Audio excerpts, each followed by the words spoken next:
Hi, everybody, and welcome. Thank you very much for joining us this evening. My name is Sarah from Study Options, and I just wanted to do a very brief introduction. So, I am planning to introduce Connor, my colleague Connor, as very much the star attraction of the presentation this evening. But just a really quick word before we start about Study Options. So, Study Options is the official representative for Adelaide University here in the UK. So, we're responsible for helping UK and international students who are based here to make applications to this fantastic university. We are a completely free service for students and for families and for schools. So there's no charge for anything that Study Options does. My name is Sarah Nash, and I am the person here at Study Options who specifically looks after medical applicants. So I'm very happy to answer any questions that you may have about the specifics of the application process as well. Um, but I am really delighted to welcome Connor this evening, or very early in the morning in Adelaide. I believe it's 6 a.m. for you. So thank you very much for joining us, Connor. So Connor's going to be talking us through the undergraduate medical degree program at Adelaide University. So this is a really fantastic option for anyone to consider. We receive fantastic feedback from our students about this particular course. But before I hand over to Connor, just a couple of very quick housekeeping points. So first of all, the session is being recorded this evening. So it would be great if everybody could please keep their cameras and their microphones off. That would be great. If anyone has any questions as Connor is going through the presentation, please do feel free to put those in the chat, and we will look to get those answered at the end of the session. So yes, I think without any further ado, Connor, I'm going to hand over to you. Thank you so much for being here. Wonderful. Thank you so much for having me, Sarah. It really is a pleasure to be here. I don't mind getting up too early in the morning, to be honest.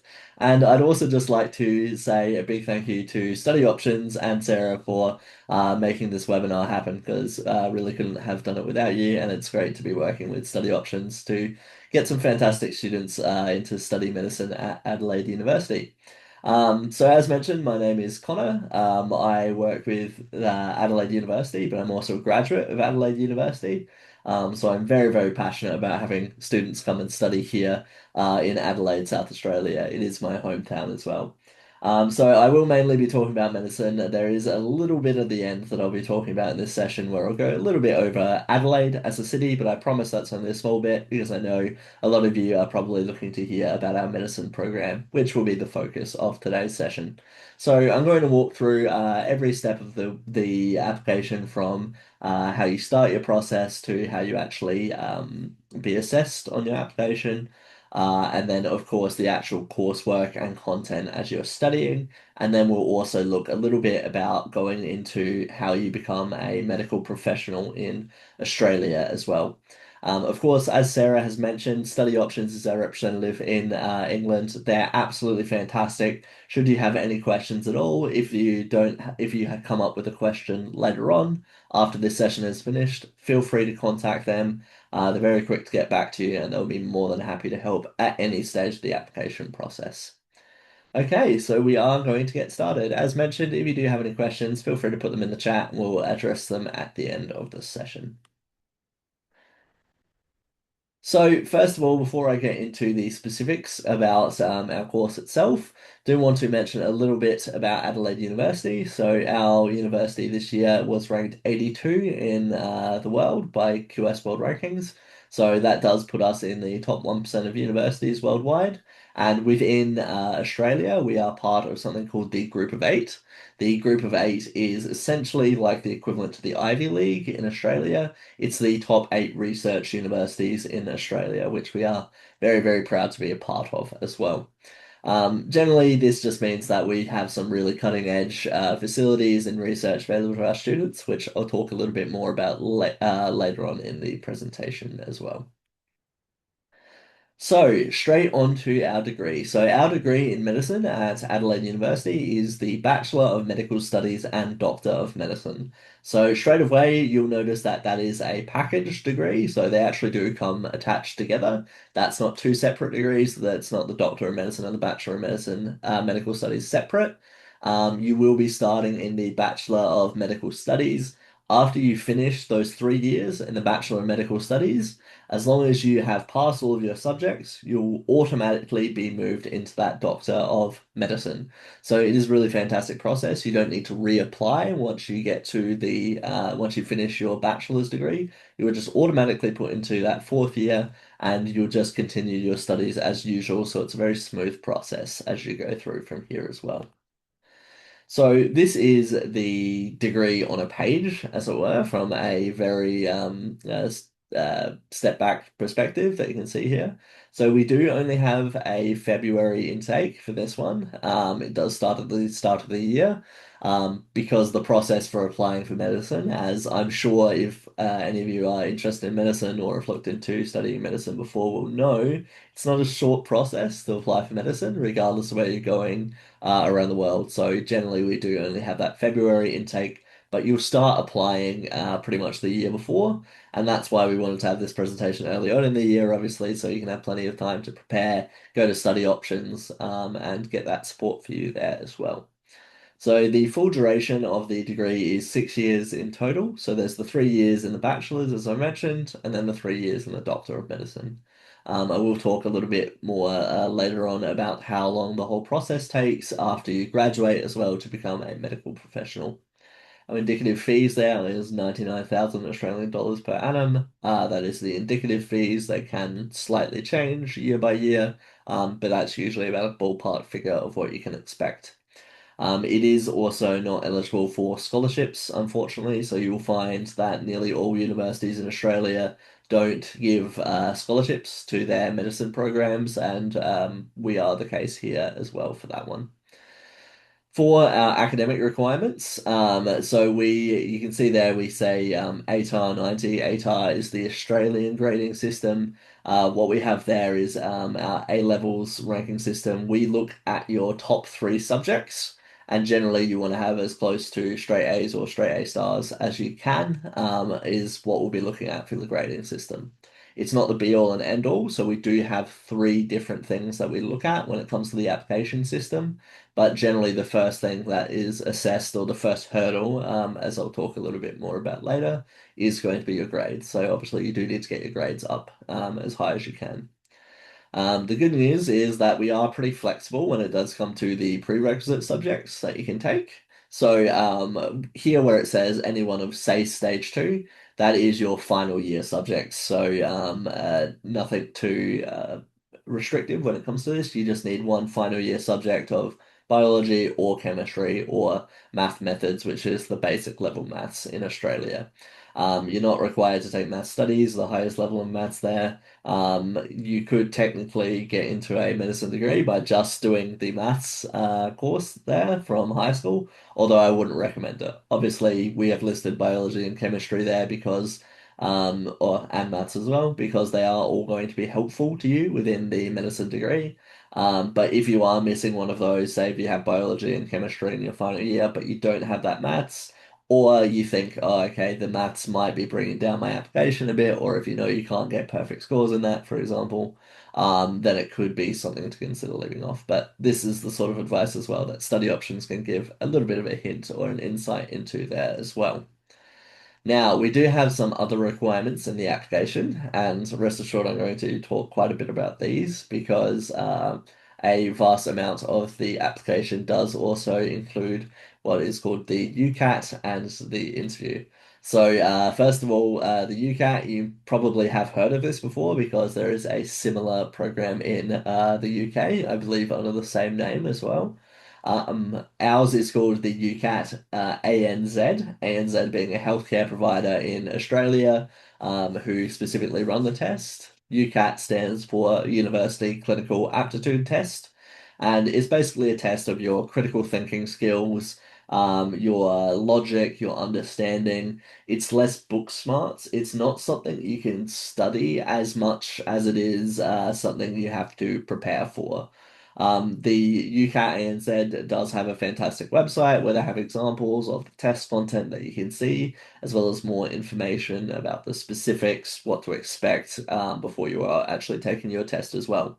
So it is slightly different from the UCAT UK, which is important to keep in mind, because they are slightly separate programs. That said, the UCAT ANZ is pretty much entirely based on the UCAT UK, which is hence where the name has come from my understanding. So they are very, very similar, but it is still very important that when you're looking for details about that one, definitely consult the UCAT ANZ website because that's where you're going to get all of the most up-to-date information on there as well.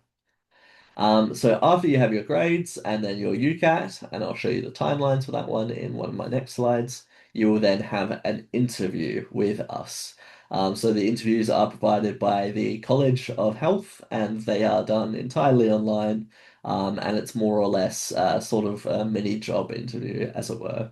Again, this one is a sort of an interview to judge you as a person, to basically get a feel for if you're the right sort of person to go into medicine. Obviously, it does take a very sort of dedicated person with a very large width of understanding when it comes to how to work in the field of healthcare and medicine as well. So that's what they kind of want to see in the interview stage from there as well. I would definitely recommend, seeing what information you can find online, about, preparing for interview skills like this. Because even what you would going for a standard job interview, there are going to be aspects of that overlap with the medicine interview that we have as well, just to give you a general idea of what to expect when it comes to that sort of area. So this is the general flow from what we have here, and don't stress too much because I will actually have in one of my next slides a full list of dates from what that we have, and study options is recording this session now, and we will be able to circulate this to you afterwards. So if there's any dates that you want to check on, you'll have plenty of time to do that as well. This is generally the flow of what you can expect with our degree as well. So first of all, you can see that we have meet the entry requirements.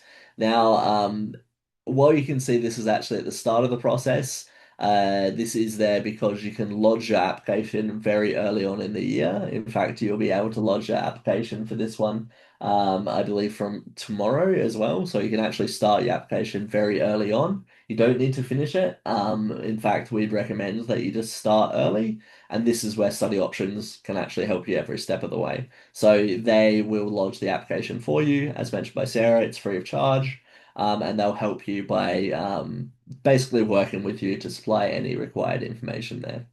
Um, don't you will not need to worry about step two. That doesn't apply to our primarily English speaking countries. This is just the international entry overview. Provided if you are from an international country and you've transferred to England, the UK, you will still be able to meet that English requirement, provided you've done a certain amount of years at a high school in the UK. So you'll register for the UK ANZ. So as you can see there, we have that one opens 4th of March. So yeah, that is still going and that will go until the 15th of May for the standard application deadline. So there is still time to get your application in, start applying for that one, start looking at what the whole process involves there as well. You can submit your application. So again, you can also submit that before the UCAT application if you so choose. Um, then you actually sit the UCAT a little bit after mid-year, so it's between July and August. This is what will then be fed straight back to us through that application. Around September, you'll be advised if you're eligible for the interview, and then from there, you actually receive a booking link to where you can book those interviews with different times and things like that. If you are eligible, you will then have the interviews in that same month in September, and then throughout the period of October to October 2025 till usually not as late as March 2026, but they're trying to put a catch-all through there. You'll be able to receive your applicants throughout the throughout that time. So this is generally what you can see here. So this is probably a bit more updated than that chart that you can see here. Again, this is going to be circulated with you all. This is a little bit of a mixture of the UCAT dates as well as our own dates as a university.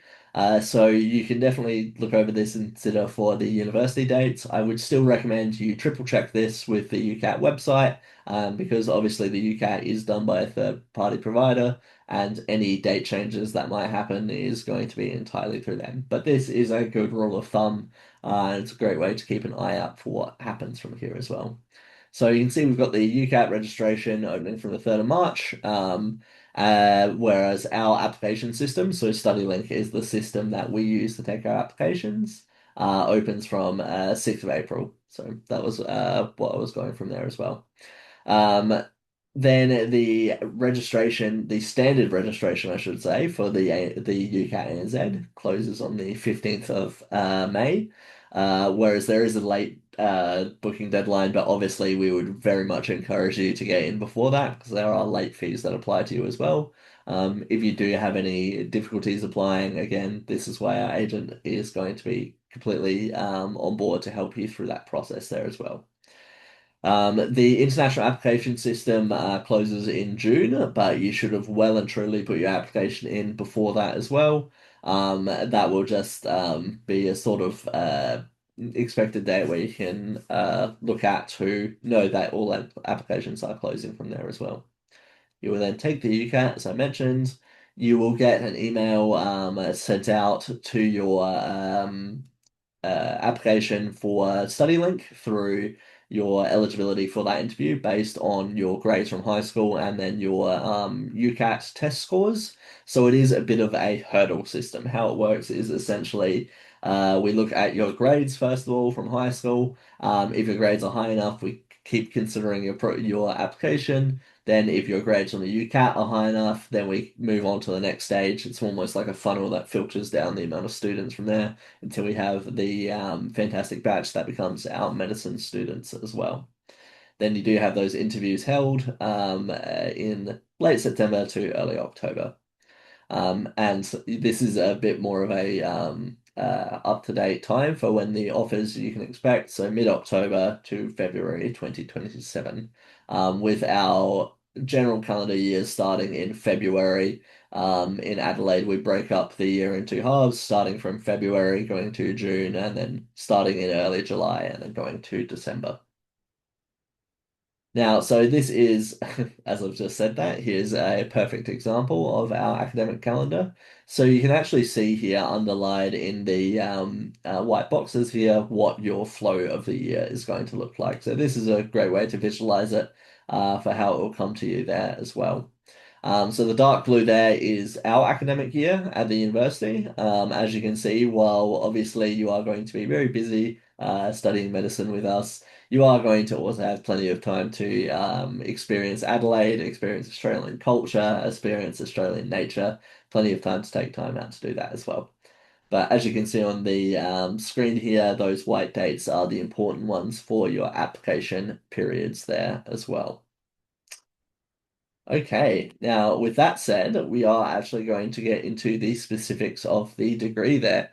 I can see there's a few questions in the chat already. Just wanted to say that's fantastic. We'll address those at the end. If you do have any more, definitely keep those up because I love to see it, and I will be more than happy to answer those ones in the end there as well.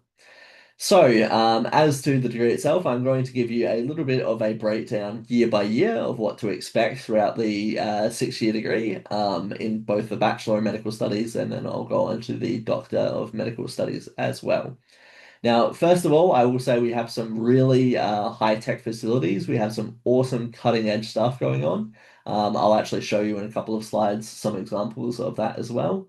And what I'll show you at the end is when we have a bit of a view of the skyline of Adelaide. You'll be able to see right next to our Adelaide Health and Medical School building is the Royal Adelaide Hospital. Now, the Royal Adelaide Hospital is Australia's number one most expensive building, full stop. So, you might think of the Sydney Opera House or the Melbourne Bridge, or sorry, the Sydney Sydney Harbour Bridge, or whatever as Australia's most expensive building. Not the case. It is the hospital which is located here in Adelaide. What we have inside our health and medical school building is simulation clinics, which have working machinery and copies of the labs and operating theatres from the Royal Adelaide Hospital for our students to use. So that means by the time they graduate, if they do decide to go and do their internship year or even work for the Royal Adelaide Hospital, they already know what to do. It is the same working machinery. It's not just models, it is the actual machinery for our students there as well. So it's very cool stuff, and I'll speak a little bit more to that as well. Real world scenarios. So we actually do, even from your first year inside the Bachelor of Medical Studies, you do have interactions with patients. Your placements only do start in your third year, but you do still have interactions with proper medical patients, even from the get-go, as far as it goes as well. And of course, we don't just throw you in the deep end. We do walk you through every step of the way, bedside manner, how to work with patients. And I'll talk a little bit more about that there too. So those clinical placements, as I mentioned, I'll talk more about those later. And then, of course, as mentioned, once you finish those 3 years inside the Bachelor of Medical Studies, you are automatically put into that Doctor of Medicine. Okay, so these are the first 3 years of the Bachelor of Medical Studies. Now, you will find obviously that the first year is all the foundational content. So it is more of like you'll find it's a bit softer when it comes to a transition between high school and university because it does start off with the foundations of things like your biology, chemistry, health sciences, some of things like the basic medical health sciences. So you will find that you are also studying with students from different fields. So you do work with students from nursing, oral health, dentistry in the same regions there too, before you actually start specializing into the specific courses for medical studies in your second and third years. So you do also focus on cardiovascular, respiratory, and hematological systems in your second semester. So that is very, very well informed by the focus on those disciplines in your first year. And you do get into that scenario-based learning and the medical practice from there too. In your second year, you do actually start moving into a more clinical focused area. So you start looking at things like the scenario-based things and your bedside manner. And of course, you do still maintain that study into those medical fields. You also look at more of the bodily systems and how they work in a medical placement as well. And then from your third year, you actually start undertaking those placements. Talk a little bit more about those later because there is some really fantastic stuff that goes on with there as well. And in your third year, because you will be preparing to move into your fourth year, which gets a lot more research heavy, which is great in a lot of ways because you can actually change the direction of your research to be an area that is interesting to you. We set you up in your third year to actually know how to do those research. So we help you through learning how to do the research in the field of medicine and how to properly make sure that your research is well developed and prepared for that fourth, fifth, and sixth year. You do focus on fetal and child development, aging and end of life, and then that transition to the clinical studies with those hospital placements. So as you'll see going through this, and I'll do the same for the years 4 to 6, we do really set up our graduates with a really wide skill set. So at our university, we want to make sure that our students, when they graduate, they're not floundering, and also that once you get out into the field, your stuff that you've learned from your degree isn't instantly forgotten. It's still going to be important to you all, and it is going to be important going forwards as well. So we want to make sure that our graduates are not only prepared for the workforce, not only prepared for working in hospitals and medical clinics, but also are prepared to evolve with the new and upcoming information there as well. And there is very few locations in Australia that are better for doing that than Adelaide University. So into year 4, you'll start your full-time clinical placements. So you do go very hard into your placements from your fourth year. And then you obviously still have your classwork to support that learning from there as well. You look into more of a focus on adult medicine, and you get a really wide width of studies in psychiatry, cancer, palliative care, adult surgery, orthopedics, and rheumatology. So when you do, or if you do decide to go into a specialist college later on, I'll talk a little bit more about that one later. You are really set up to go into that field as well. Of course, those placements continue through into your fifth year and your sixth year. You do have a focus on women's health, children's health, throughout your whole studies there too. And then, of course, in year six, you will have a transition to an internship course. Again, I'll mention the internship course afterwards because the internship is sort of the next step on your journey to becoming a medical professional here in Australia. Again, if you've looked into medicine, this isn't going to be anything too surprising, but I'll talk a little bit more about that one in a second. And then, of course, we do have research placements as well as your clinical placements. So that's again also the focus for that research heavy side of things. It's not just about working with patients. We also want to make sure that you are getting the experience. If you do want to go hard into the research side of things, you'll have that option as well. And of course, being at the group of eight research universities in Australia, you are in a fantastic environment for that. Okay, so to those placements, first of all, I will say there is a minimum of 110 weeks of clinical placements over 6 years. We have a huge variety of different locations where you can go and do those placements inside Adelaide, as well as the wider South Australia area. So you will have the option, first of all, if you are going to a rural clinic or staying in more of the metropolitan clinical areas. Basically, if nobody takes the rural areas, it gets put up to a raffle, from my understanding. However, that hasn't happened in so long because a lot of students actually choose to go out to those rural placements because they get much more experience in doing that. So obviously, if you do go to a metropolitan area for your placement into a big hospital inside the city centre, obviously there might be other people who are doing their placements as well and you might be more of like an assistant role. Whereas if you're going to a rural clinic, you might be the only one there and get some fantastic experience doing it that way as well. Of course, this isn't, you're not required to keep that up for the entire duration of your degree. You can move between those different placement areas as you go throughout your degree as well. So you can get the real experience working in both fields as well, which is what we recommend there as well. But of course, there's things like, as I mentioned before, the Royal Adelaide Hospital, we do have students who go and do placements there. Even things like the Adelaide Health and Medical School building, as I mentioned, the top two floors are a practicing dental hospital. So there are options to do things even within like 5 minutes of our campus as well. Of course, inside the Adelaide CBD, there is plenty of fantastic hospitals where our students might actually do their placements as well. Of course, we do ease our students into it as well. Again, we don't throw you into the deep end. We make sure you're well and truly prepared. So from your third year, those clinical placements that you take, you do actually only do those 1 day a week in a community setting, in a hospital or community setting, I should say. And then from your fourth and sixth year, that's when you get much more involved in the process and you become less of an assistant, less of an intern, and more of actually part of the team with these hospitals as well. So depending on which hospital you go to, which area you're working in, and your experience from your degree, what that placement really looks like for you in your fourth to sixth year can vary depending on what you're doing.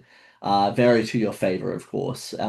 We do try to make accommodations for these specific areas that you want to study or if you want to get into development into as well, which is absolutely fantastic for our students there too.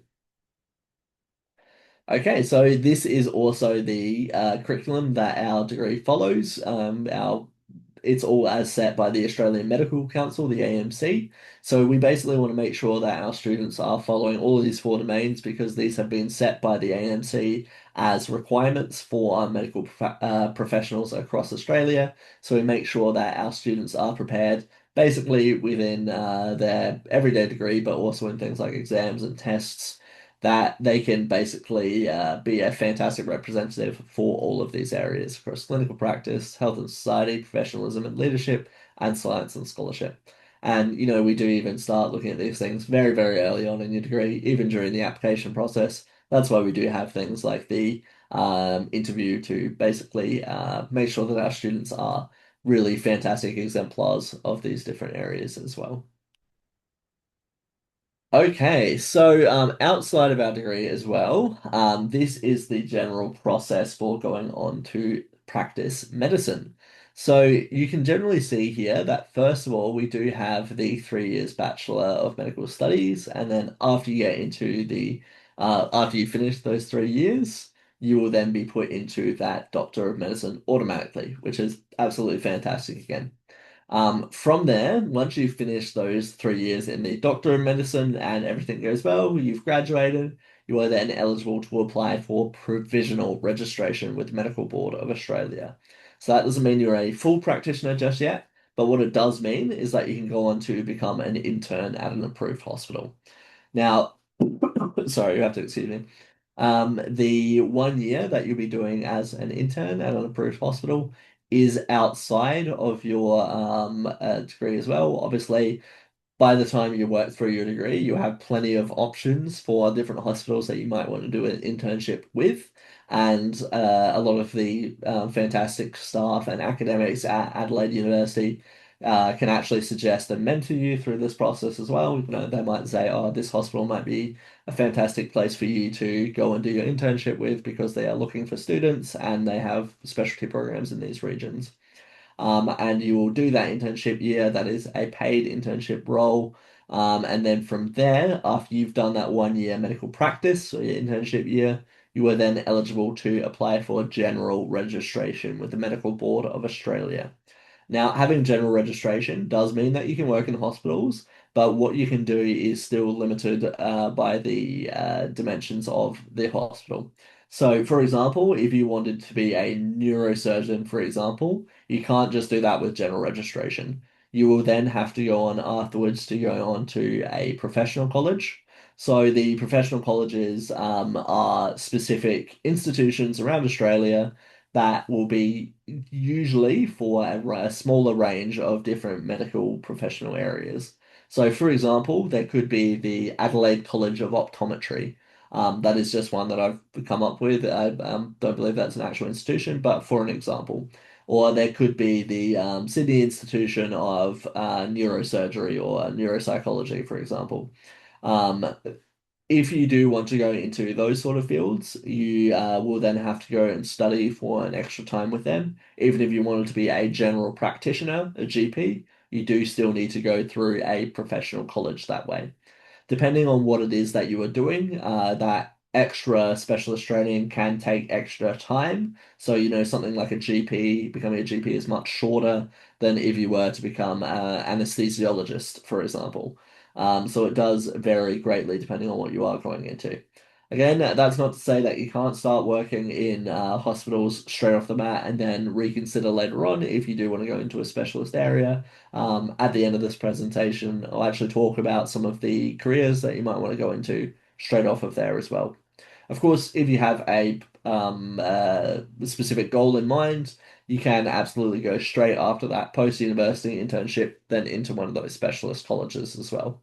And of course, these specialist colleges won't be by any means strangers to you by the time you finish your degree, because our academics are absolutely fantastic. And throughout your whole degree, they'll probably be suggesting different options for these sort of things. And you'll find that due to the fact that it's a reasonably small cohort at the university, it's very close-knit, very intimate environment. So you're doing your studies in, you'll get to know your teachers very well. You'll get to know your co-students very well as well. So by the time you graduate, you have a really fantastic frame of reference for where to go with your degree afterwards there too. So, as mentioned, for what you can do with the career opportunities, some of this is those specialist areas that I mentioned before, but you can do still work with public hospitals or private practices behind the scenes. If you want to do the research side of things, of course, that is an option for you as well. Though, of course, if you do want to go into the hard medical sciences side of things, if you do want to go on to become a surgeon or a pediatrician or a physician, you absolutely can through our degree as well. And our degrees are basically going to prepare you for the work for the rest of your working life, which is maybe a daunting way to put it, but it does mean that we'll be setting you up for the future to know that whatever comes your way, you'll be able to deal with it as well. Of course, after this, if you do so choose to come back to the university, you could continue on to go into academia and education. If you wanted to teach at the university, that would be an option as well. There is also the option for clinical research. We have one of the largest research centers for health and medical sciences in the Southern Hemisphere, located on our Adelaide campus as well. So if you wanted to do that, you could even do that in Adelaide. Or, of course, you can work with things like defense forces, aid organizations all over the world as well. Our degrees are very internationally renowned as well, so if you do want to take them abroad as well, there is absolutely the possibility to go and work overseas with our degrees as well. You are going to always be in demand. Healthcare, regardless of where you go, is a field that is always going to need places filled. And whatever it is that you want to find work in the field of medicine, you will absolutely be able to find work in those fields through our degrees there too. So here is a bit of a snapshot at our facilities, as I mentioned before. So what you can see here on that little picture is a little snapshot of our health and medical sciences building. So this is home to the medical school, the dental school, the nursing school. The top two floors are a practicing dental hospital, the Adelaide Health Simulation, which is pardon me. The health simulation is that area that I mentioned where we have copies of the labs and operating theatres from the Royal Adelaide Hospital for our students to use there as well. You'll do your some things like your exams in there, so you actually run through tests as if you're in an actual um, medical setting, so that you can get that experience again. So that when you are going to those clinical placements, and then of course after you graduate, none of it is going to be a surprise for you. You'll be a well-tempered expert by the time you graduate as well. We also have Sciency, which is our Cancer Research Institute. That is an acronym, but unfortunately I can't recall every single letter there. But Sciency is doing some really cutting-edge research in combating cancer. So Adelaide University was actually home to Australia's first proton therapy unit, which is basically where we take cancer cells and target them with a very tiny laser and basically delete them in a almost a very minimally invasive operations there too. So just for a bit of perspective of what we're doing there, we are doing some really cutting edge research. For the facility itself, opened in 2017, so it is still quite new when it comes to terms of these things. It's not even 10 years old just yet, and it cost 246 million Australian dollars to build. So it is a fantastic place for our students to study there as well. Of course, at any one given time, there's about 1,700 students within and about 600 plus researchers. That's not to mention, of course, all the medical professionals on the spread throughout the building. I was about to say the dental hospital at the top, but obviously there is medical research that goes on throughout this entire building as well. So you are in very, very good hands when you come to study with us. This, of course, is me just talking about specifically the Health and Medical Sciences building. But Adelaide University is spread out all over the city centre in Adelaide. And of course, while we do have some really fantastic modern buildings like this too, we do also have the beautiful old limestone buildings that you expect when you see a university, which you'll probably be able to see a few photos of later. Or as I found recently, if you look on the Study Options website, you'll be able to see our main campus over there. Beautiful banner image there as well. And of course, there's four floors of laboratories, so our students can get that hands-on experience as well. As for some of the really cool stuff to touch on, what we have inside the simulation areas. So we have those 36 simulation rooms. So what will often happen, as I mentioned before, when you have those exams and tests, is that our students will be working alongside students from different disciplines. So, for example, if you're working in a real world medical situation, obviously it's not just the doctors or physicians working together. There is, your nursing assistants and your nurses, as well as, depending on the specific operations you might be doing, you might also have something like a physiotherapist, or you might have a psychologist. And we work with those different disciplines there as well. So a lot of the time, our students will actually be tested at working hand in hand with those different disciplines as well. Of course, it is all safe environments. It is a very welcoming environment when you go there as well. It is very clean, very modern, and it is a fantastic place to study from there as well. As you can see there, all as I mentioned before, it is all functioning machinery. It's not just there for show. Pardon me. So that when our students do graduate, they know exactly how to use it in the Royal Adelaide Hospital or anywhere really that they decide to take their degree. We are really patient focused in our studies, so you will find that sometimes with the universities, it's a lot of a focus on research and just making sure that the students can work in a medical situation. Yes, we do encourage that for our students as well, but we also encourage our students to be leaders in the community and kind, generous people because it is really important if you are working in a medical field as well.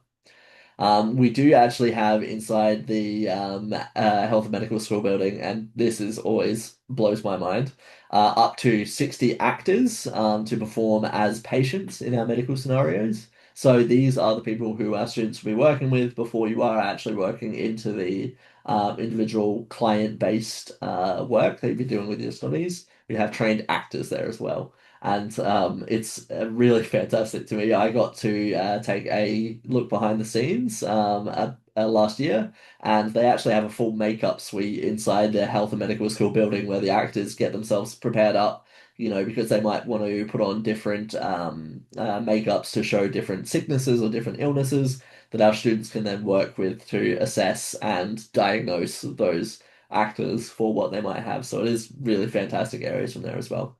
We do also have these mannequins here, so you can see some of those ones on the display there are your simple mannequins as well. But we do actually have mannequins there that are essentially copies of human bodies. I also got to see one of these as well, and they are frightening to say the least, but it is a really great opportunity for our students to see as well. So that mannequin that I saw, for example, was one that cost over 100,000 Australian dollars, and it was a full scan of somebody who had dedicated their likeness to research, medical research, and it was a basically a copy of their body. So they had a full body scan, fully anatomically correct, that our students could then use as part of their research as well.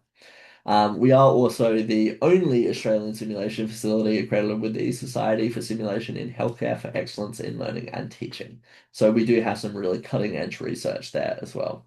So lots of awesome stuff to go over in the Adelaide Health Simulation. I would gush on that for hours if I could, but I promise I'll keep it a little bit short from there as well. But generally, what I will say is that it is a fantastic area for our students to study in and get that experience before you are moving out into the real world as well. Now, I would be remiss to not also touch on Adelaide as my hometown. As I mentioned, I was born and raised in Adelaide. I went to Adelaide University. This is a really fantastic place to study as well. So we are the capital of South Australia. So you'll probably be a bit more familiar with Melbourne and Sydney. Melbourne and Sydney, in perspective, are quite a bit more expensive when it comes to rent. So we are located at one of the the most affordable mainland city in all of Australia. And we have all of the fantastic opportunities that you can get from studying in Australia as well.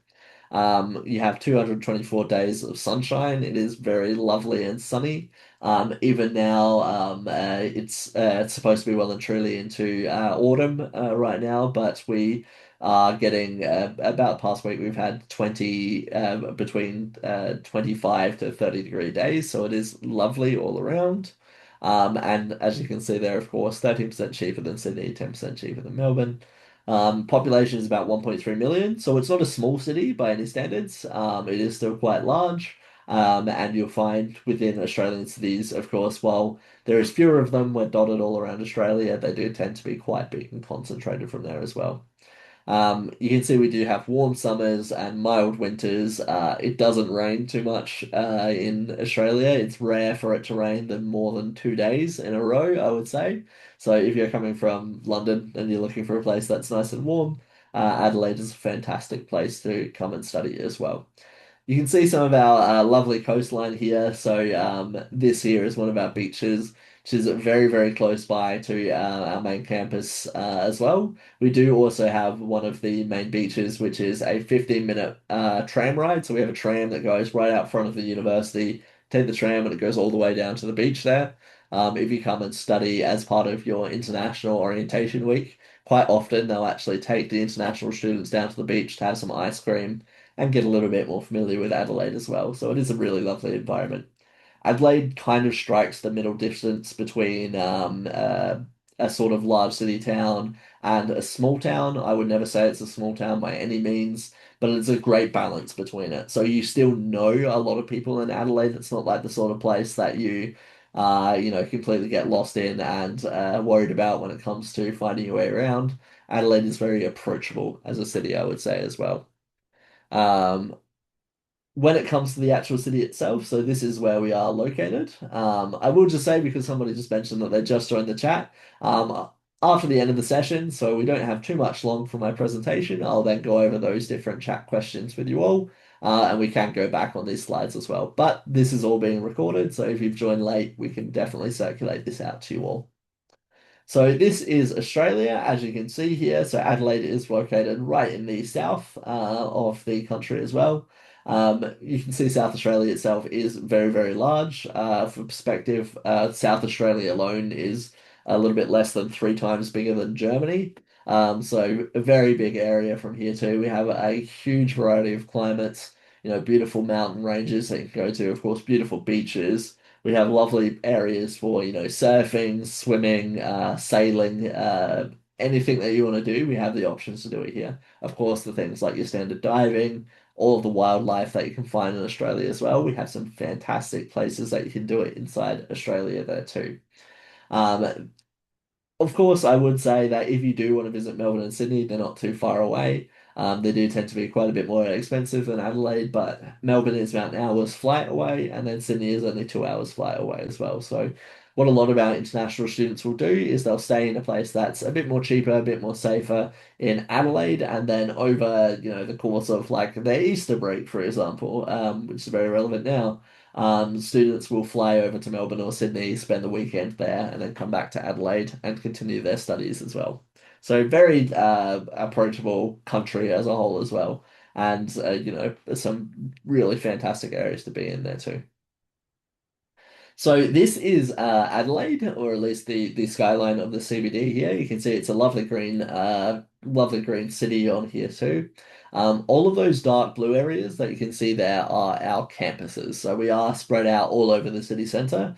We are slowly every year taking over more and more of the heart of the city there. But the main one that will be important for you all is that you can see on the right side of the screen, there is the Adelaide University Adelaide City Campus West. Where that little target falls, that building right next to it is the Adelaide Health and Medical School building, or rather directly adjacent to it, it's the one with the two white columns with the black box in between. And you can also see to the right of that is the Royal Adelaide Hospital right in the corner there. So that actually does start from directly adjacent to that building there. You can see the long flat silver building. Up close, it looks like a cheese grater. That's why we call it the cheese grater. It is actually part of the Cancer Research Institute from there as well, which is connected to the Royal Adelaide Hospital. So it is right next door. It's within walking distance of our Health and Medical School building. That said, though, we do have some fantastic locations all around Adelaide. So, for example, where we have all of those limestone halls and things like that is over on the left side of the screen where it says the City East Campus. And these two campuses are connected by a free tram. So that free tram comes every 15 minutes and it goes all the length of the city from there as well. Transport inside the city centre here is pretty much entirely free. Of course, there are paid options if you want to seek them out, but there is a way to get from anywhere inside that city, inside the city centre, completely free of charge. We have free trams, free city buses that go around as well, and a lot of our students will live on accommodation on that main street there. So those buildings that you can see between the City East and City West campus, a lot of those are actually student accommodation buildings that our students live in there too. So very, very common that our students will be very close by to their studies. And of course, a lot of those hospitals are very close by to those accommodations as well. So it's very easy for our students to get around. What it does mean as well is that there is variety in what you can do as well, because if you do decide that you want to have your private study session or some extra facilities available to you, you can choose if you want to go to the City East campus or the City West campus. There's lots of different areas where you can seek out that support there too. Generally just means that we have a huge variety of different things that our students can, or huge variety of locations where our students can study as well, I will say. Overall, of course, Adelaide is also known as the festival city of Australia. So we have just gotten through a really exciting time of the year where we have something called the Adelaide Fringe, which is the big festivals that we put on here. But we also have things like the Adelaide Festival, Adelaide, music festivals, all going throughout the year there as well. We have different sports. So, of course, you can see the Adelaide Oval there. If you haven't seen it before, I definitely recommend looking up AFL, the Australian Football League, before coming to Australia because it is really its own sport. But we do really have any sort of sports that you might be interested in at the university with over 100 different clubs and societies. If there isn't a club for something that you're interested in, you can actually come and if you have enough friends together, you can actually be paid to start your own club. So there's some really fantastic things to go over there too. So, what I'm going to leave you with today is that or the process for starting your application here. So, as mentioned before, Study Options is our go-to here for starting your application, and they will help you through every step of the way. I've worked with Study Options for a while, and they're absolutely lovely people. Not only will they be able to help you with the process, they will help you with anything you might have questions about. They are fantastic people.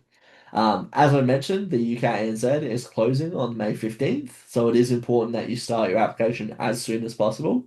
So there is quite a bit to prepare in that field as well. I'm sure Sarah will be able to talk a little bit more about that in a second as well, if you are interested in studying medicine with us there too. So next steps is I would say, in fact, the first step would be to reach out to study options because they will be able to provide you with all the information needed at this stage and any information they need from you. Then from there, you can actually apply for that UCAT ANZ and register to take the UCAT at your soonest convenience. And then, of course, do your best in school. So, as I mentioned as well, you do need to get your academic scores high as you can, regardless of where you're going into medicine. Of course, this is going to be the same case from there as well. We do have study options linked down there at the below, but I'm sure this will be circulated afterwards as well. But you can just find them by looking up study options London, and they'll bring up with the full page from there as well. Again, it is completely free of charge, and they can help you with everything from registering the UCAT, applying for your visa, all these sort of things as well. So, absolutely fantastic services available to you there. Otherwise, that does bring us a little bit to the end there, and I think we've finished quite a bit earlier, which is absolutely fantastic. So we've got plenty of time for questions there. Before we do move to questions, I think I'll just pass back to Sarah. Did you have anything to say before we move on to questions, Sarah? Thank you. Yeah, I did have one thing that I just wanted to clarify for everybody, really. You'll all have seen that when Connor was talking about entry requirements for admission to medicine at Adelaide, he referred to A levels on a numerical scale. I know that for many of you who are used to looking at UK university entry requirements, those are usually expressed as grades. So the Australian system can be a little bit confusing.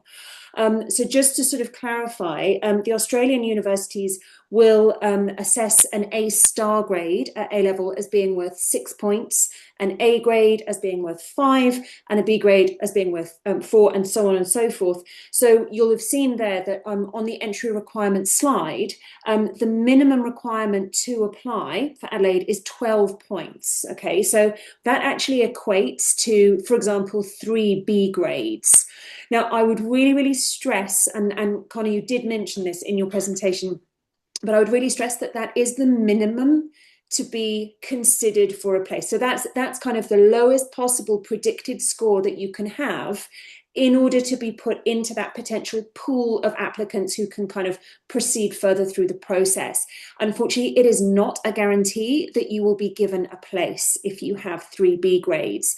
Absolutely, as Connor said, the higher the grades, the better, I think, would be our general advice. So yeah, that's just something to look out for. Absolutely. Very, very good point about that one as well. I think I probably get caught up. I get caught up in this quite a bit, but yes, as mentioned, the numerical grade. So, as mentioned, with a B being worth a 4, if you had 3 Bs, that would be 4 for a total of 12. Because as I mentioned, we look at those top 3 subjects. And it's the same for the Australian ranking that we have there too. So where it says ATAR 90, if an Australian applicant was applying for a Bachelor of Medicine with an ATAR of 91, there's a very low chance that they would be able to get into the Bachelor of Medical Studies. They would have to pretty much have straight, like the perfect grades in the UCAT in the interview. We would really advise, like, this is the bare minimum, as mentioned. you want to have as close to straight A's and straight A stars as you can before applying from here. Again, if you did have straight A stars, the highest grade that you would be able to get for that would be 18, being 666 for 18.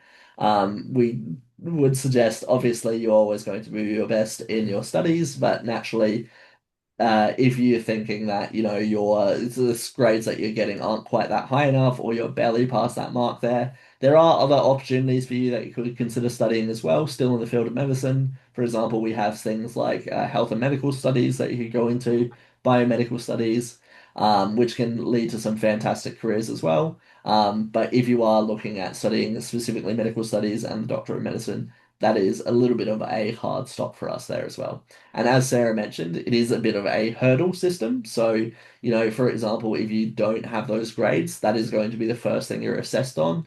And if you do not meet that, then you might not even be considered for your UCAT grades and your interview grades if your high school grades aren't that high enough to start with. So very, very Absolutely. good catch on that, Sarah. Yeah, I think it's we have always found that the process is, it's about clearing a series of hurdles. So, your predicted A-level grades, and I would stress as well that for anyone who's applying as an international candidate, you are going to be applying to Adelaide with your predicted grades rather than with your actuals, because as you will have seen with a program application deadline of the 30th of June, that obviously falls before A-level results day or IB results day here in the UK. So really, really important that you lodge your applications to us here at Study Options using your predicted grades. Um, now, this is a good one, Connor. So what would be the IB requirements? From memory, I want to say 34. Does this sound correct to you? Let me get the Never specifics up, beside because I don't want to say anything. I That does also sound similar, sound familiar? but let me just confirm that before I say Okay. anything. Yeah, Okay. Um, Whilst you're doing that, I'm just going to pick up on another question here. So, what's the please. math prerequisite for the IB program? So, that is whether, I imagine, Richard, you're asking whether somebody could meet those prerequisite requirements by studying a subject at higher level or at standard level. Um, my understanding, Connor, is that it can be standard level for the Correct. IB. Yeah. Yes. Okay, So great. for the equivalent there too. So I'll just say on here too. So or rather, hang on. I will actually leave that slide up because I have some important information there too. Um, you can see here where we say math methods. Math methods in Australia is the equivalent to your standard maths, so the very basic level of maths there. In Australia, you have math methods and math studies as the two levels, with math studies being the higher one. It is generally just the basic level of maths is enough to get in. However, I say enough to get in. If again, if you pass that course with like a C, then it's not going to be as likely that you'll be able to get into the degree there. But we do consider it for the prerequisite purposes if you have at least passed that course from there as well.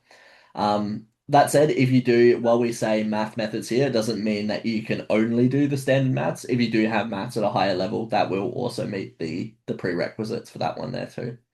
Um, Also, following back on that question that we just had before about the IB score, it is 33, but again, with what we do for the academic requirements there, that's the bare minimum for going through for the application there.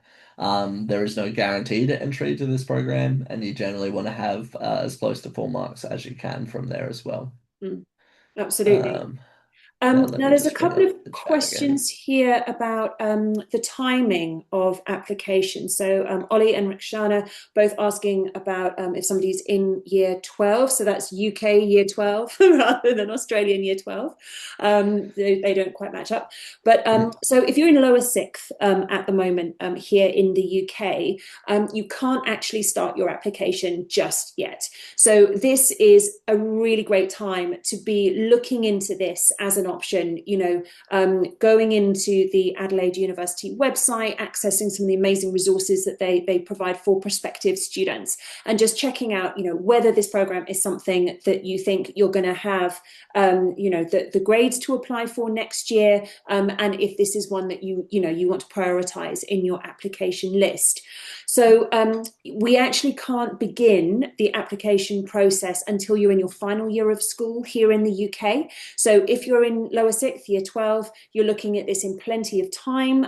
So yeah, this is very much kind of research time rather than application time. So applications take place during your final year of study rather than penultimate. Connor, I was wondering, picking up on a question that's come through, if you could tell us a little bit more about the interviews that take place for the program. So the question is specifically here, is that an MMI format or is it a panel style format Yes. at Adelaide? So, a very good question from there. So, what I will also say is I can give you a bit of a rundown here now too, but I will also suggest that you look onto the Adelaide University website because we do have the full breakdown of what the actual interview structure is. But basically, what it is that it's led by basically you have a different station-based interview. So, with each station being led by an interviewer. And then it's scenario based from how it goes through from there.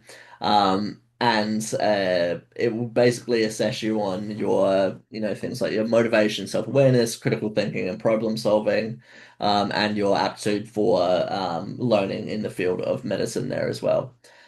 So as it goes from there, it's station and scenario based, and then basically the interviews the questions that you're given are based on those scenarios that you'll have from there as well. Just for a general idea to go from there. So it is a little bit different from what you might expect from, as I said before, like a job interview. It's a little bit different from there, but that is still going to be helpful to prepare you from there. What I will actually post while we have this one here, because I've just brought this one up with us, I'm going to right now in the chat just put a link here. So that link there actually does take you through to our Adelaide University website there, and I definitely recommend actually if you're at any stage following through that link there too, because that actually has the full step-by-step process for applying as well as things like the specifics about what to expect for different areas. And then you can see things like that specific interview makeup from there as well. Yeah.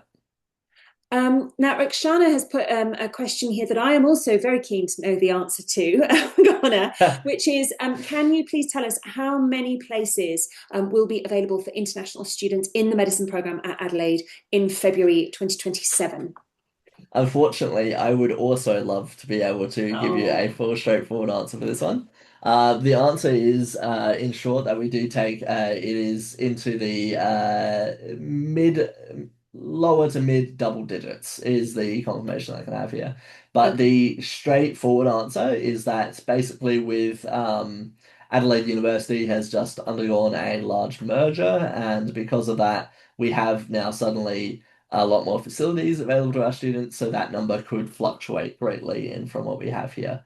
Um, but to be safe, I would say low to mid double digits as a general idea from there. For the specifically into the medicine program from there.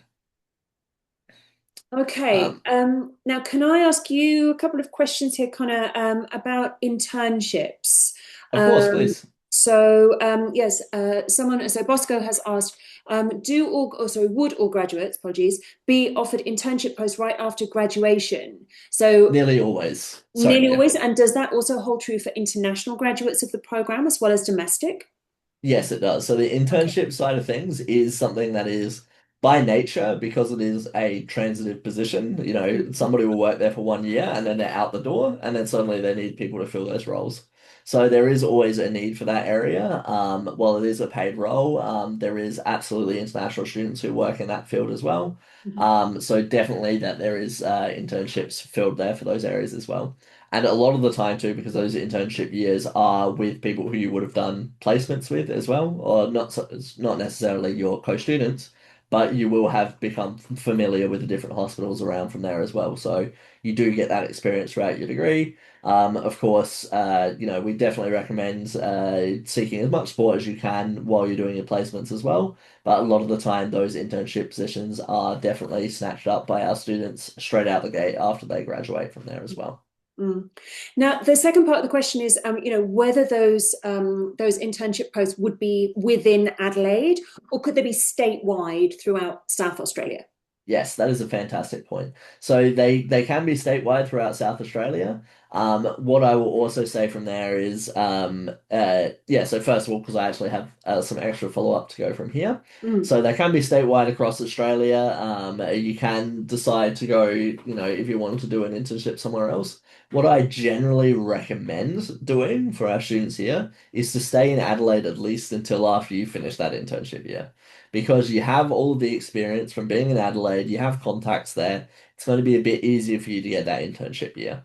If afterwards you want to go into a specialist college somewhere else, then it's a lot harder to do. Also, if you do decide later on that you want to take your degree somewhere else, for example, overseas, it's a lot harder to take your degree overseas and get qualified overseas if you haven't got that general provision license. So if I'll actually move my slides back to this area here as well. So generally, you can see after that second to last box there, general registration.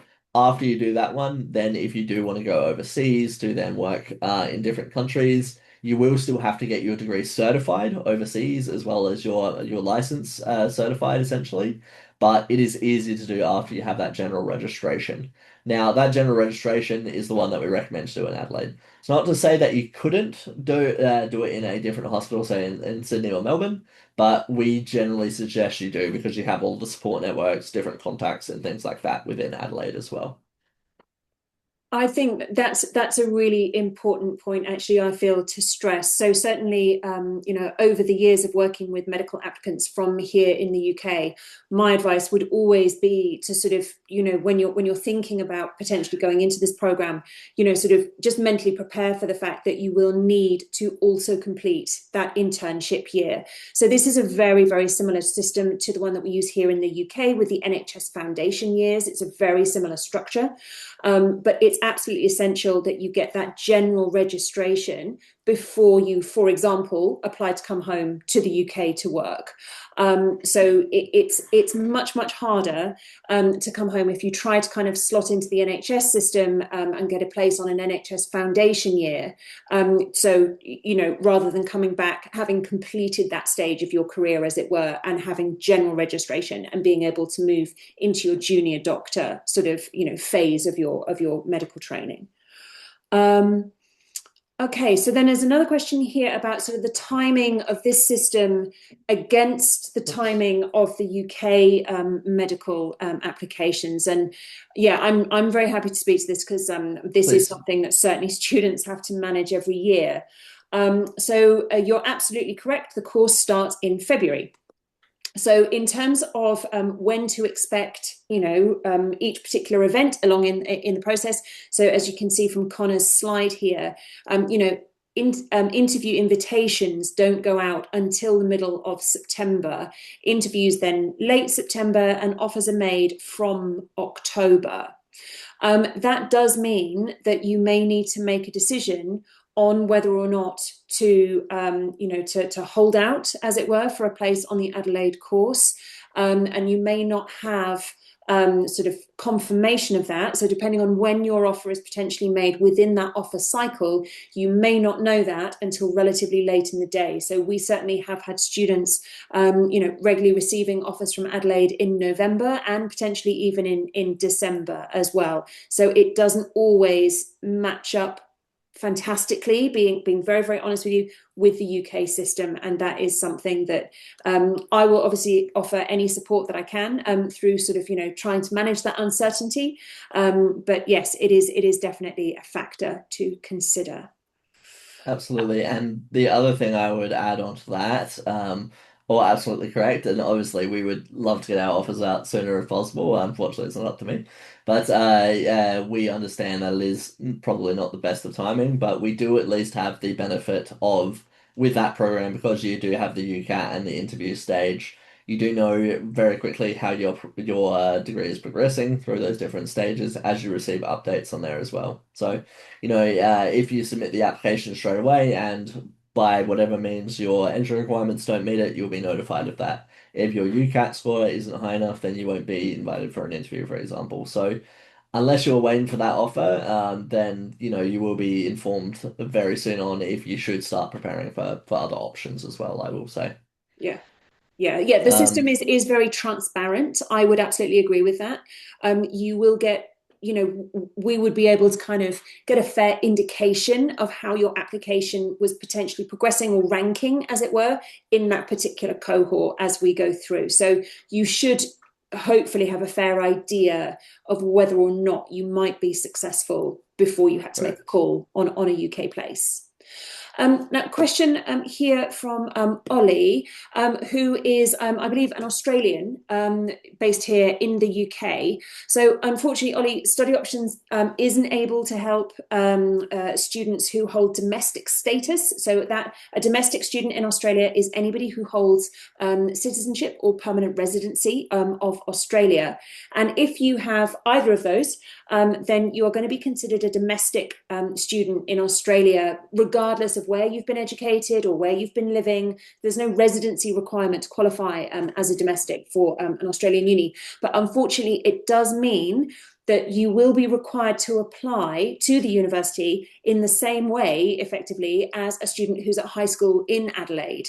Connor, do you have any resources that are specific for domestic students that you could perhaps share? I know that the Yes, so medicine school sorry. usually publishes a specific guide, right, for Yes, domestic. so that admissions guide that we've had in the past is actually now moved entirely online. That's the Okay. link that I've posted there before.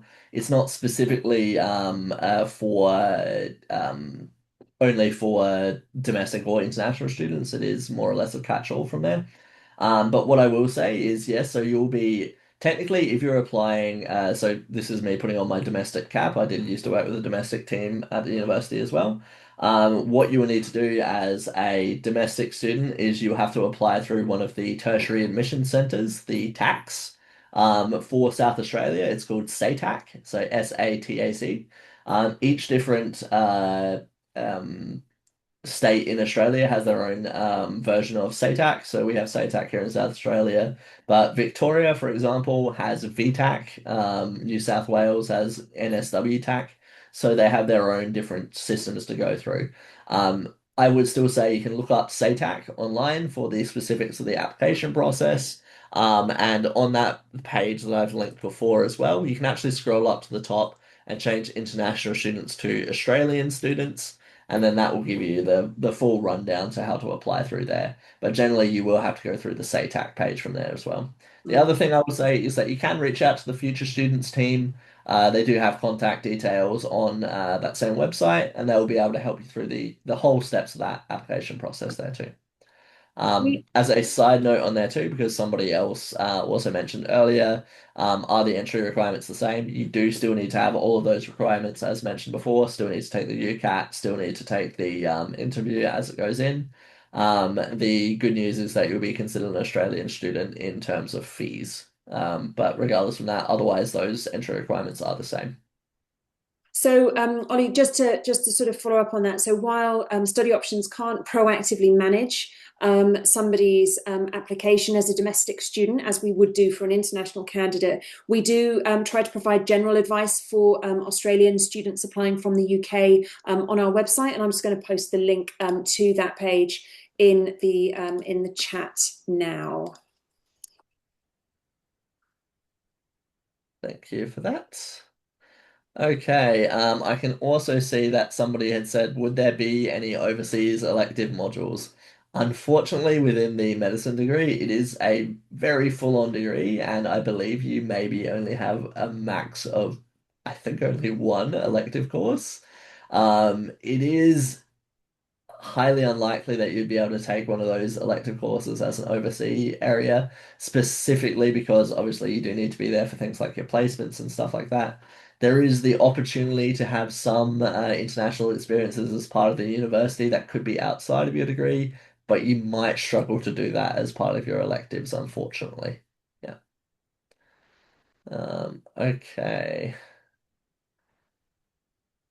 I can see somebody has said, how's anatomy being taught? Is it full body dissection or prosection? To be honest, it's both. So you start off earlier on with going into these sort of things. So we actually have a whole facility which is in the earlier years, you start with the prosection, and then as you go on, you do actually start going into the full body dissection side of things later on into your degree. To be honest, it's like they start you off with prosection to get you a bit more familiar with the sort of things.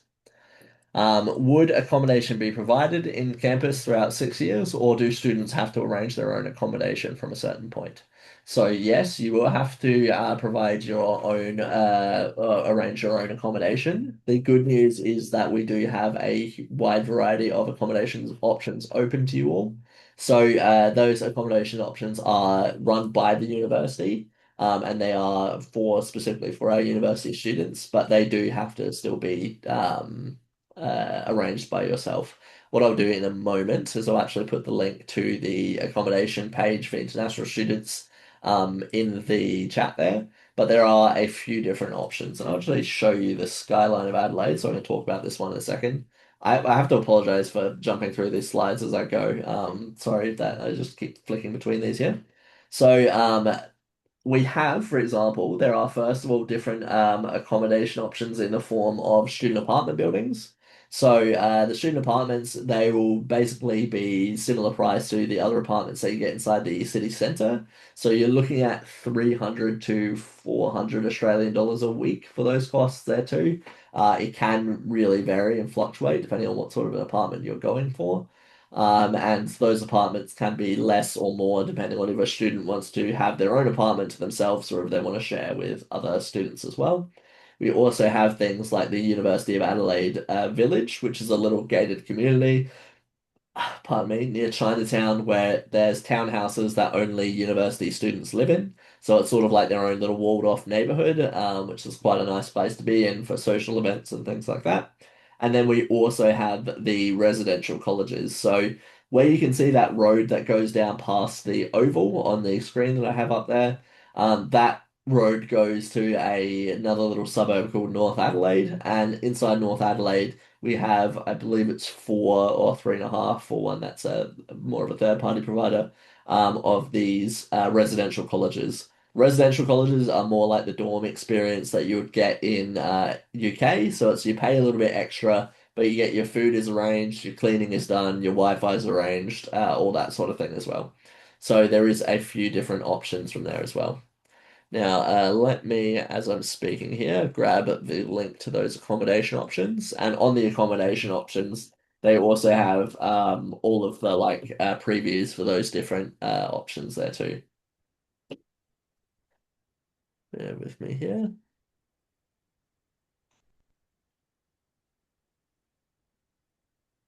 There we go. So the accommodation is in the chat there. So, Bosco has asked for a little bit more clarification on specifically the opportunities for international as opposed to domestic graduates. Look, a lot of the time it's not even considered. When applications come in for these internships, basically it's the same as going for a job interview. And it's not usually stated when the applications come in that a student is an international student. You know, when you're applying for a job, there's nowhere that you need to list that you are an international student in a lot of those cases there too. So, and on further note to that, they're not allowed to discriminate from any meanings from if a student is a domestic or an international student. So they do have equal opportunities there when it comes to a domestic versus an international. And it largely is how you test it in that interview or the application process for those areas there too.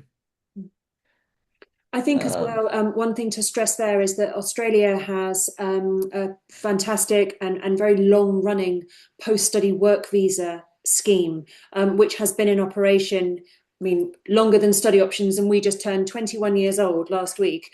So the post-study work visa scheme in Australia allows a student to apply for a visa that allows them to remain in Australia after graduation and work for, and it's going to be issued for a minimum of 2 years, possibly longer, depending on where they study and what they study, but minimum of 2 years.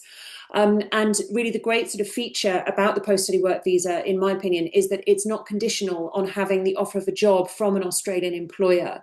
So, really, the student, if you like, earns that opportunity themselves by successfully completing the Australian university degree that they've embarked on.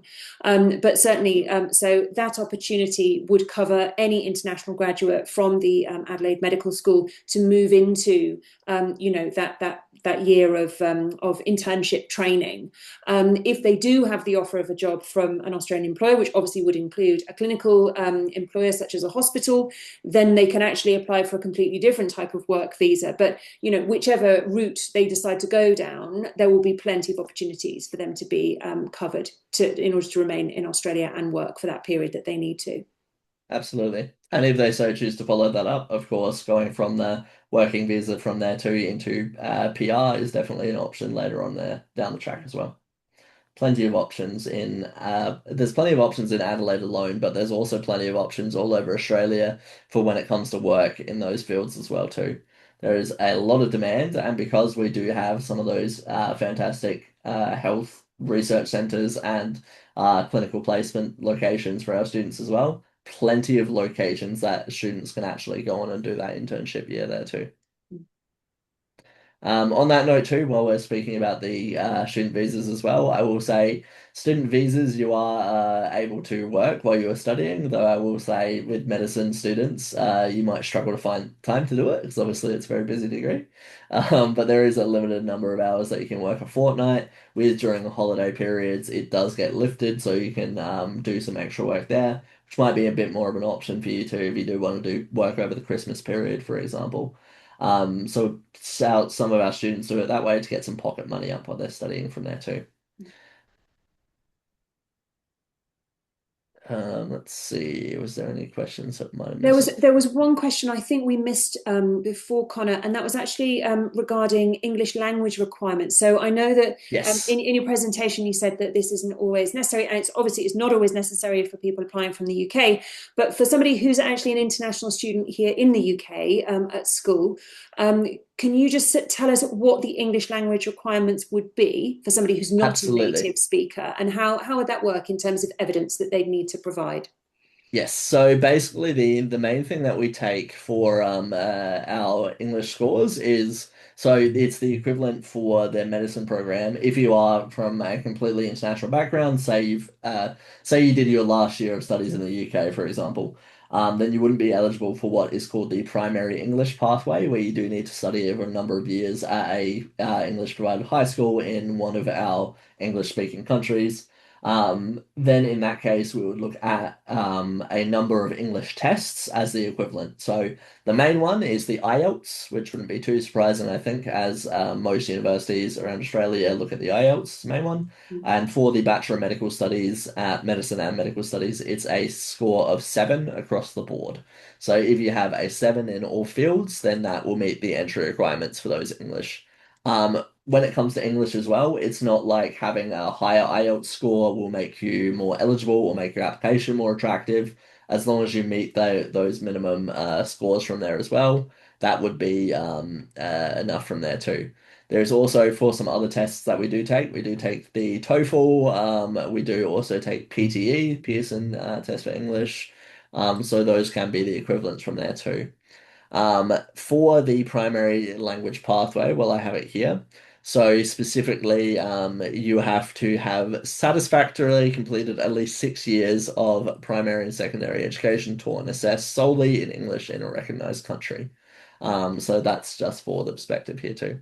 Um, I'll also put this one in the chat there for if you would like to read on that one later with the specific requirements from there too. So that's just the general English requirements there across the board. If you look at specifically the Bachelor of Medical Studies, as I posted before as well, Right at the top of the page, there is the English language requirements there, which you can click on for more details about that as well. And it has the equivalents for stuff on those areas there too. Okay. I think we've now covered everybody's questions that have come through in the chat. If anyone has anything outstanding or anything that we've missed, please do let us know. As we're now coming towards the end of the session. But if there is anything that we didn't pick up on, I'm just scrolling through as I'm saying that. I can't Fantastic questions, see. everyone. Yeah, absolutely. No, I think that is it. Okay. Okay, great. Well, I think if there are no more questions, I would really like to thank Connor for his time. I hope you've got yourself a very large coffee to, to be I with us will. so early, Adelaide time. Thank you so much. This has been fantastic. And if anybody would like these slides sent over to them, please do drop me an email. So sarah@studyoptions.com, just confirming the email address you would like those sent to. But the presentation will also be made available on the Study Options website just for future reference going forward as well. So that will be available from next week. So you can also see it there. Okay. Wonderful. Well, thank you all so much for attending, and thank you, Sarah, for making this all happen. It's been an absolute pleasure, and it's fantastic to see so many of you all interested in medicine. If you do have any more questions, of course, the fantastic study options can help as well, but also definitely check out our website for more details on those areas as well. Of course, the medicine program does also have links to things like the UCAT main website and things like that too, where you can read up on the specific requirements for that area there too. But otherwise, I think that brings us about to the end here. But thank you all very much, and hope you have a lovely rest of your nights. Thank you very much for joining us, everybody. Okay. Wonderful. Alrighty then. In that case, I will be heading off, and I think that's a wrap. Okie dokie. Thank you so Thanks, much everyone. again. Okay. Bye No, now. thank you. See ya.